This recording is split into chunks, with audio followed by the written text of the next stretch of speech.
अस्सलाम वालेकुम स्टूडेंट्स, मैं हूं आप लोगों की टीचर बायोलॉजी क्लास 10 की माई सेल्फ मोसमन वे जॉइंट डॉक्टर ऑफ फार्मेसी। तो आज हम अपना नेक्स्ट चैप्टर स्टार्ट करते हैं जो कि है होम्योस्टेसिस पे। तो उससे पहले मैं आपको होम्योस्टेसिस की थोड़ी बेसिक टर्मिनोलॉजीज बता दूंगी। Then we start with the homeostasis in plants and then with homeostasis in animals. तो इसमें हम अपने board questions, important and long short question and answers and important MCQs जो हैं वो डिस्कस करेंगे। ओके तो अगर हम होम्योस्टेसिस की डेफिनेशन की बात करें तो हम कहते हैं कि maintenance of internal environment despite fluctuations in external environment. ये नहीं कि आपकी जो इंटरनल इन्वायरमेंट है, हमारे अंदर हमारी बॉडी की जो इन्वायरमेंट है वो मेंटेन रहे, इससे कोई फ़र्क नहीं पड़ता कि बाहर की एक्सटर्नल इन्वायरमेंट किस किस्म की है।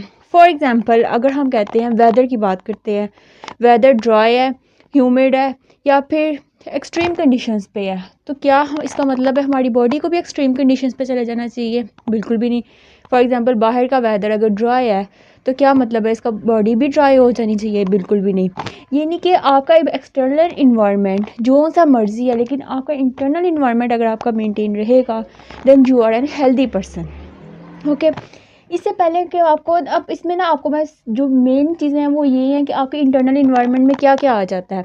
आपके हार्मोन्स आ जाते हैं, आपके एंजाइम्स आ जाते हैं, आपका बॉडी टेम्परेचर, हमारे सॉल्ट्स, हमारा वाटर, ईच एंड एवरीथिंग जो हमारी बॉडी के अंदर होता है ना, अगर तो वो आपकी एक लिमिट जो है वो रेंजेस हैं, जो ऑप्टिमम टेम्परेचर है, ऑप्टिमम चीज़ें हैं, उसके अंदर अगर वो रहता है तो आपकी बॉडी होम्योस्टेसिस को अवेल कर रही है। लेकिन अगर वो नहीं रहता तो वो आपकी बॉडी होम्योस्टेसिस को अवेल नहीं करती। फॉर एग्जांपल आपने देखा होगा कि अक्सर और कुछ ऑर्गेनिजम्स होते हैं ऐसे जो कि आपको गर्मियों में नज़र आएंगे तो सर्दियों में नज़र नहीं आएंगे, या फिर सर्दियों में नज़र आएंगे तो कोई एनिमल्स की एग्जांपल ले लें तो गर्मियों में नज़र नहीं आएंगे। क्यों? क्योंकि वो अपने टेम्परेचर, अपनी होम्योस्टेसिस को ही मेंटेन नहीं रख पाते। जो ऑर्गेनिजम्स अपनी होम्योस्टेसिस मेंटेन नहीं रख पाते वो फिर हमारे इस वर्ल्ड में सर्वाइव करना उनका भी मुश्किल हो जाता है। अब इस होम्योस्टेसिस को मेंटेन करने के लिए ना बॉडी ने डिफरेंट मैकेनिज़म्स रखे हुए हैं। बॉडी के अंदर डिफरेंट सिस्टम्स हैं, डिफरेंट सेंसर्स, डिटेक्टर्स हैं बॉडी के अंदर जो कि डिटेक्ट करते हैं हमारी इंटरनल इन्वायरमेंट को और फिर हमें उस तरह अब अपनी कंडीशंस को अवेल करने की, काम करने की परमिशन देते हैं। अब इसकी होम्योस्टेसिस की अगर वर्ड की बात की जाए ना, हार्वर्ड का प्रोफेसर जिसका नाम है वॉल्टर बी कैनन, इसने 1930 में होम्योस्टेसिस का वर्ड इंट्रोड्यूस करवाया था डिक्शनरी में, जिसका मतलब क्या है कि आपने अपनी इंटरनल इन्वायरमेंट, इंटरनल कंडीशंस को आपने मेंटेन करना है। इससे कोई फ़र्क नहीं पड़ता आपका एक्सटर्नल इन्वायरमेंट या एक्सटर्नल कंडीशंस किस किस्म की हो रही हैं। अब इस प्रोफेसर ने, ये हार्वर्ड का प्रोफेसर है वॉल्टर बी कैनन, इसने फर्स्ट ऑफ ऑल जो है वो इंट्रोड्यूस करवाया था। अब अगर आप होम्योस्टेसिस की बात करें ना, इसकी टाइप्स की, तो होम्योस्टेसिस हम कहते हैं कि 3 किस्म की है। पहले नंबर पे ऑस्मोरेगुलेशन। ऑस्मोरेगुलेशंस क्या हैं कि ऑस्मोरेगुलेशंस कि आपने वाटर और सॉल्ट्स, हमारी बॉडी और बॉडी फ्लूइड में वाटर और सॉल्ट को रेगुलेट करना, उसे मेंटेन करना, इस प्रोसेस को हम कहते हैं ऑस्मोरेगुलेशंस। हमारी बॉडी में ऑस्मोरेगुलेशन का प्रोसेस कौन जो है वो मेंटेन करता है? सबसे पहले तो हमारे इसकी बॉडी के अंदर हमारे यहाँ डिफरेंट किस्म के होते हैं, रिसेप्टर्स होते हैं जिन्हें हम कहते हैं ऑस्मो रिसेप्टर्स। ये ऑस्मो रिसेप्टर्स जो होते हैं, ये मैं इसको आपको आगे मैकेनिज्म भी बताती हूँ किस तरह डिटेक्ट करते हैं। ये डिटेक्ट करते हैं हमारी बॉडी की कंडीशन का रिलेटेड टू ऑस्मोरेगुलेशन। अब ये इन्होंने हमारे इसमें सिस्टम्स कौन से आते हैं? किडनी जो है वो ऑस्मोरेगुलेशन में बहुत इंपॉर्टेंट रोल प्ले करता है। इसके अलावा अगर आपकी बात करें वो सॉल्ट्स की, तो हमारे डाइजेस्टिव सिस्टम जो है, जो वो GIT सिस्टम है, वो भी ऑस्मोरेगुलेशन में बहुत इंपॉर्टेंट रोल प्ले करता है। इसके अलावा हमारे स्लाइवरी ग्लैंड्स, ये भी ऑस्मोरेगुलेशन के मैकेनिज़्म को मेंटेन करने में बहुत इंपॉर्टेंट रोल प्ले करते हैं। देन अगर हम बात करें सेकंड टाइप की, तो वो है थर्मोरेगुलेशन। थर्मोरेगुलेशन में क्या है कि आपका बॉडी टेम्परेचर जो है वो मेंटेन रहे। थर्मो मतलब टेम्परेचर। फॉर एग्जांपल हमारा ऑप्टिमम बॉडी टेम्परेचर जो है वो 37.5 डिग्री सेल्सियस है। अगर आपका बॉडी टेम्परेचर 37.5 ही रहता है, इससे ज़्यादा फ्लक्चुएट नहीं करता, चेंज नहीं होता, then you are an healthy person. For example जब आपको फीवर होता है तो फ़ौरन हम क्या करते हैं कि हम अपने बॉडी टेम्परेचर को, उसमें टेम्परेचर हाई हो जाता है, हम अपने बॉडी टेम्परेचर को नॉर्मल लाने की कोशिश करते हैं। क्यों करते हैं? क्योंकि जब आपके जो बॉडी के अंदर इंजाइम्स हैं, रिएक्शंस हैं, वो आपके ऑप्टिमम टेम्परेचर इस टेम्परेचर 37.5 पे ही वर्किंग करेंगे। अगर आप ये 37.5 से एक्सीड कर जाते हो तो आपके इंजाइम्स जो कि हमारी बॉडी के लिए बहुत इंपॉर्टेंट होते हैं वो वर्क करना छोड़ देते हैं। इसलिए हमारी बॉडी को थर्मो रेगुलेशन की बहुत इंपॉर्टेंट ज़रूरत है। अब इसका ये मतलब नहीं है for example by external environment क्या है कि एक्सटर्नल इन्वायरमेंट टेम्परेचर बहुत हाई हुआ है, 45 डिग्री सेल्सियस फॉर एग्जांपल पहुंच गया था गर्मियों में, तो 45 हुआ है, इसका क्या मतलब है कि बॉडी टेम्परेचर 37 से ज़्यादा हो गया, एक्सीड करके 45 चला जाए? बिल्कुल भी नहीं।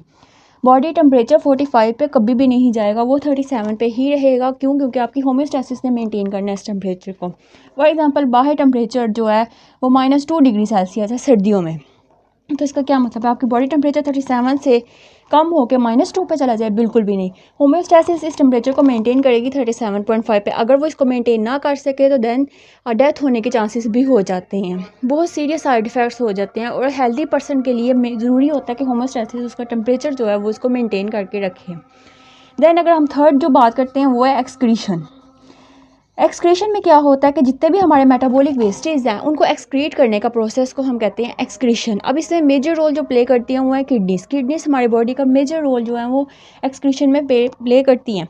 अब उसमें क्या कि आपके बॉडी के जितने भी वेस्टेज हैं, फॉर एग्जांपल हमारी बॉडी के वेस्टेज में क्या क्या आ जाता है? अमोनिया आ जाते हैं, अमाइंस आ जाते हैं, इसके अलावा जितने भी हमारे यूरिया वगैरह हैं वो आ जाते हैं। तो उनको अब बॉडी के अंदर अगर उनकी कंसंट्रेशन रहेगी तो then they are dangerous for our health. तो बॉडी ने उनको एक्सक्रीट करना है। तो वो एक्सक्रीट किस तरह करेंगे? एक्सक्रीशन के प्रोसेस से करेंगे। अगर ये प्रोसेस नहीं हो रहा तो आपकी होम्योस्टेसिस मेंटेन नहीं हो रही, देन हेल्दी पर्सन के होने के चांसेस ख़त्म हो जाते हैं, अगर एक्सक्रीशन का प्रोसेस भी ठीक से नहीं हो रहा तो। फॉर होम्योस्टेसिस टू मेंटेन तो आपके लिए osmoregulation, thermoregulation, excretion, इन 3 चीज़ों का होना बहुत ज़रूरी है। ठीक हो गया। अब इसके बाद मैं आपको बताती हूँ इसके फैक्टर्स कि होम्योस्टेसिस को मेंटेन करने में फैक्टर्स, कौन से फैक्टर्स हैं, वो क्या रोल प्ले करते हैं और कौन सा सिस्टम उन फैक्टर्स को इंपॉर्टेंट है regarding their very playing role in the environment. Students, factors of homeostasis बताने से पहले ना मैं आपको 2 इंपॉर्टेंट टर्म्स का बता देती हूँ। एक है ECF। ECF हम कहते हैं एक्स्ट्रा सेलुलर फ्लूइड को, एक्स्ट्रा सेलुलर फ्लूइड, यानी कि ये वो फ्लूइड है जो ये आपका सेल है, सेल के बाहर जो आसपास ये जो फ्लूइड आपके होता है उसे हम कहते हैं एक्स्ट्रा सेलुलर फ्लूइड, यानी कि वो फ्लूइड जिसके अंदर सेल एग्जिस्ट करना है। तो इस जिसमें सेल ने एग्जिस्ट करना है वो फ्लूइड को हम कहते हैं एक्स्ट्रा सेलुलर फ्लूइड। अब आपकी होम्योस्टेसिस को मेंटेन करने के लिए इस फ्लूइड को होना बहुत ज़रूरी है। अगर आपका इस फ्लूइड की ही इन्वायरमेंट ही ठीक नहीं है तो आपके सेल की इन्वायरमेंट भी ठीक नहीं, क्योंकि इस फ्लूइड का आपके डायरेक्ट सेल के साथ डायरेक्ट कॉन्टैक्ट है। आपके सेल ने तभी लीव करना है, तभी ज़िंदा रहना है जब आपके इस ECF में मेनटेन रहना है। अब इस ECF में आ जाता है हमारा ब्लड आपने देखा कि ब्लड हमारे वेसल्स में सर्कुलेट करता है, इसी ब्लड ने हमारे सेल के साथ डायरेक्ट लिंक होना होता है। अगर यह ब्लड अपनी pH 7.4 के ऊपर मेंटेन हो रहा है और आप इसके अंदर सारी न्यूट्रिएंट्स, ऑक्सीजन या जितने भी नेसेसरी थिंग्स एक सेल को ज़रूरत होती है वो सारी इस ECF में मेंटेन करनी है। अगर तो वो मेंटेन कर रही है तो आपका सेल लिव करेगा, अगर नहीं कर रही तो नहीं करेगा। देन एक और टर्म एक है इंटरस्टिशियल फ्लूइड।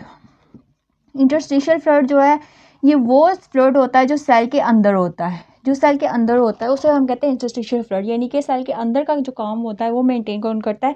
Interstitial fluid. अगर ये फ्लूइड मेंटेन हो रहा है सेल के अंदर तो then your cell is working good, और अगर नहीं मेंटेन हो रहा तो आपका होम्योस्टेसिस खराब हो जाएगा। अब हमारे होम्योस्टेसिस में ECF का और इंटरस्टिशियल फ्लूइड का अगर एक लिमिट्स जो सेट हैं उनके अंदर ये दोनों वर्किंग कर रहे हैं तो आपका होम्योस्टेसिस मेंटेन। अगर इनकी यही चीज़, इंसान मिलके ही सेल से बनता है, हम सेल की डेफिनेशन करते हैं structural and functional unit of our cell, of our body. तो अगर ये आपका स्ट्रक्चरल और फंक्शनल यूनिट सेल ही मेंटेन नहीं हो रहा तो आपकी होम्योस्टेसिस क्या मेंटेन होगी? इसलिए इन दोनों का आपकी होम्योस्टेसिस में, आपकी सेल्स की मेंटेनेंस में बहुत इंपॉर्टेंट रोल होता है। देन स्टूडेंट्स, हम पढ़ते हैं हमारे फैक्टर्स जो कि हमारे होम्योस्टेसिस को मेंटेन करते हैं। फॉर एग्जांपल पहला फैक्टर जो है वो है pH जो है वो 7.4 ऑप्टिमम pH होती है। अगर pH ज़्यादा हो जाए तो अल्कालोसिस हो जाएगी और अगर pH कम हो जाए तो एसिडोसिस हो जाएगी, और ये दोनों चीज़ें बॉडी के लिए जो हैं वो हार्मफुल हैं। तो इस वजह से बॉडी की pH अगर 7.4 है, यानी कि हमारे ब्लड जो है इसकी pH भी 7.4 होते हैं, ये ना इंपॉर्टेंट एमसीक्यू है, एग्जाम्स में अक्सर आता है कि ब्लड की पीएच क्या है, तो आपने बताना 7.4 और डेट्स द ऑप्टिमम पीएच। अगर ये फ्लक्चुएशन आती है इस पीएच में तो डेथ ऑफ बॉडी होने के चांसेस हो जाते होते हैं। इसलिए होम्योस्टेसिस में इस पीएच का बहुत इंपॉर्टेंट रोल है। अब डिफरेंट सिस्टम जो होते हैं वो डिफरेंट किस्म के और जो रोल प्ले करते हैं उनको डिफरेंट ड्यूटीज़ हैं। तो पीएच को मेनटेन करने के लिए हमारा रेस्पिरेटरी सिस्टम, हमारा डाइजेस्टिव सिस्टम, इसके अलावा हमारा सर्कुलेटरी सिस्टम और इसके अलावा ब्लड और किडनी, ये जो है ना ये पीएच को मेंटेन करने में बहुत इंपॉर्टेंट रोल प्ले करते हैं। उसके अलावा अगर आप टेम्परेचर की बात करो तो temperature 37.5 degree Celsius optimum temperature है बॉडी का।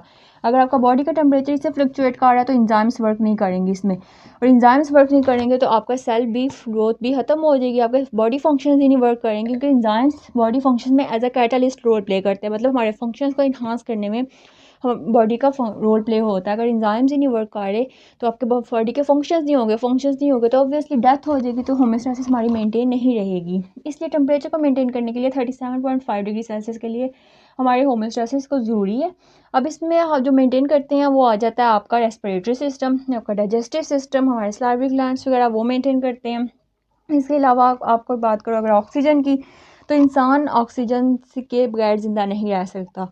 तो अगर आपकी होम्योस्टेसिस जितनी मर्ज़ी बहुत अच्छी है, आपके अंदर बहुत स्ट्रॉन्ग है, बाहर की इन्वायरमेंट भी नॉर्मल है, और अगर आपको ऑक्सीजन ही नहीं मिल रही तो फिर उस ऑक्सीजन का कोई फ़ायदा नहीं। तो इस ऑक्सीजन को मेंटेन करना, हमारा रेस्पिरेटरी सिस्टम के ऑक्सीजन को एक एक सेल तक इनहेल करना और एक एक सेल तक पहुँचाना, इस रेस्पिरेटरी सिस्टम का काम है।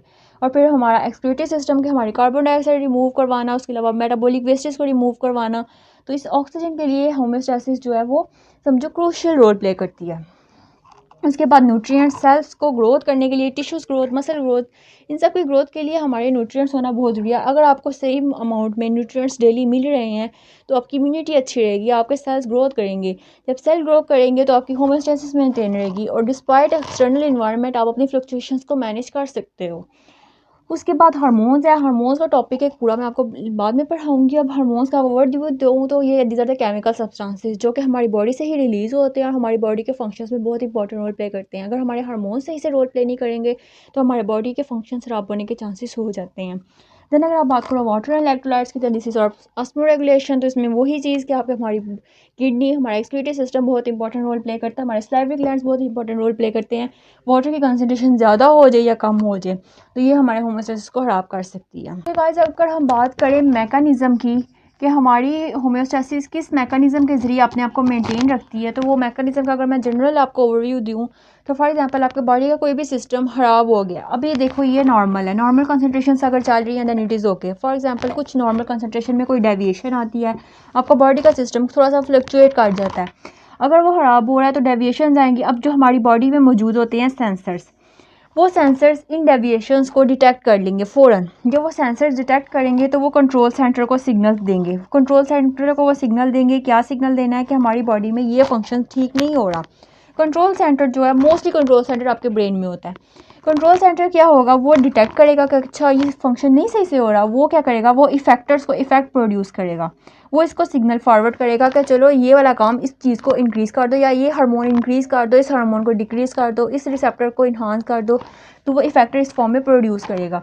अब ये इफेक्टर्स जो हैं वो करेक्शन करेंगे उस सिस्टम की, जो डेविएशन हुई थी उसकी करेक्शन हो गई, करेक्शन के बाद back to the normal process आ गया। तो इस तरह हमारा होम्योस्टेसिस का मैकेनिज्म मेंटेन रहता है। अब इसमें मैं आपको कोई एग्जांपल देती हूँ वाटर रिटेंशन की, ठीक है। ओके स्टूडेंट्स, अब हम अगर बात करें ना उस जो मैंने आपको फ्लो चार्ट दिखाया उसकी, अगर हम यहाँ कोई एग्जांपल लेते हैं ना मैकेनिज्म की, तो हम ऑस्मो रेगुलेशन में ले लेते हैं कि वाटर रिटेंशन बॉडी में किस तरह होती है। तो अगर आप वाटर की रिटेंशन की बात करो, फॉर एग्जाम्पल वाटर बॉडी की नॉर्मल कंसनट्रेशन वाटर की जो है, अगर वो उससे थोड़ा फ्लक्चुएशन हो रही है तो हमारी बॉडी किस तरह उस फ्लक्चुएशन को रिस्पॉन्स करती है, किस तरह होम्योस्टेसिस को मेंटेन करती है। तो अगर आप बात करो फॉर एग्जांपल हमारी बॉडी में वाटर डिक्रीज़ हो गया, मतलब वाटर कम हो गया, वाटर की कमी हो गई है बॉडी में, तो क्या होगा, हाइपोथैलेमस जो है हमारे, अब डिटेक्टर्स जो हैं उन्हें डिटेक्ट करना है। अब डिटेक्ट कैसे होगा, हमारी बॉडी में मौजूद हाइपोथैलेमस यानी कि ब्रेन के अंदर ऑस्मो रिसेप्टर्स प्रेजेंट होते हैं।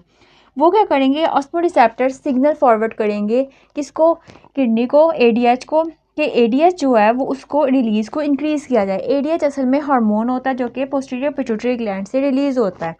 अब इस एडीएच ने क्या करना है, इसकी कंसंट्रेशन ज़्यादा हो गई है, इसके जब इसकी कंसंट्रेशन ज़्यादा होती है ना तो ये वाटर को कम रिलीज़ होने देता है। ठीक है, अब इस ADH ने क्या करना है, इसने जाना है किडनी के पास, इसने किडनी को कहना है कि वाटर की रिटेंशन करो, वाटर को ज़्यादा एक्सक्रीट ना करे, उसकी कमी, उसको रिलीज़ ना होने दे ज़्यादा बॉडी से, इसने वाटर की रिलीज़ को कम कर देना है। साथ ही साथ हमारा थर्स्ट सेंटर, यानी कि जो हमारा थर्स्ट सेंटर हमारे प्यास लगने का सेंटर है, वो हमें क्या इंटीमेट करेगा कि पानी ज़्यादा से ज़्यादा पियो। जब आपकी बॉडी की कमी होती है खुद बहुत प्यास लग जाती है। अब उस थर्ड सेंटर ने क्या करना है, उसने वाटर इनटेक ज़्यादा करवाना है। अब हम ज़्यादा से ज़्यादा पानी पियेंगे स्टेज में। अब ये दोनों स्टेजेस मिल के क्या करेंगी, वाटर की कंसनट्रेशन को नॉर्मल ले आएंगी और बॉडी में नॉर्मल हो जाएगा। ये तो हो गया एक पार्ट कि वाटर डिक्रीज़ हो गया एक सिचुएशन।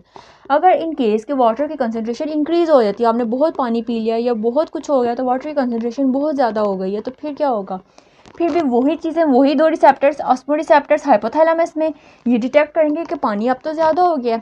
अब वो क्या करेंगे, वो ADH को सिग्नल फॉरवर्ड करेंगे कि ADH की कंसनट्रेशन को कम कर देंगे। इसमें उन्होंने ज़्यादा किया था, इसमें वो कम कर देंगे। जब वो ADH की कंसनट्रेशन को कम कर देंगे तो वाटर वो किडनी के पास जाएगा और किडनी को कहेगा कि ज़्यादा से ज़्यादा पानी को रिलीज़ करो। वो पानी यूरिन की फॉर्म में ज़्यादा से ज़्यादा या इवेपोरेशन की फॉर्म में रिलीज़ होने लग पड़ेगा। साथ ही साथ थर्ड सेंटर जो है, अब हमारा थर्ड सेंटर क्या करेगा, वो पानी की उस डिटेक्ट करेगा कि पानी तो बहुत ज़्यादा है, अब प्यास लगने वाला जो अमल है वो हमारा ख़त्म हो जाएगा, वो थोड़ी देर के लिए बंद हो जाएगा। वो बंद होगा तो वाटर इनटेक, हम पानी कम पियेंगे, पानी कम पियेंगे, एज अ रिज़ल्ट क्या होगा, वाटर की कंसनट्रेशन डिक्रीज़ हो जाएगी बॉडी में। जब वाटर डिक्रीज़ हो गया तो नॉर्मल इतना डिक्रीज़ होगा कि बैक टू नॉर्मल हमारा वाटर आ जाए। इस तरह अब हमारा सारा मैकेनिज्म जो होता है ऑस्मो रेगुलेशन का, मैंने आपको एक एग्जांपल दे दिया है कि होमोस्टैसिस बॉडी किस तरह मेंटेन करती है। अब ये हम लोग होमोस्टैसिस का मैंने आपको सिंपली सारा बेसिक्स पढ़ा दिया। अब हम बात करेंगे homeostasis in plants, homeostasis in animals और इन ह्यूमन बींग्स, तो हम उसकी बात करेंगे नेक्स्ट वीडियोस में। आज के लिए इतना ही था। Thank you very much.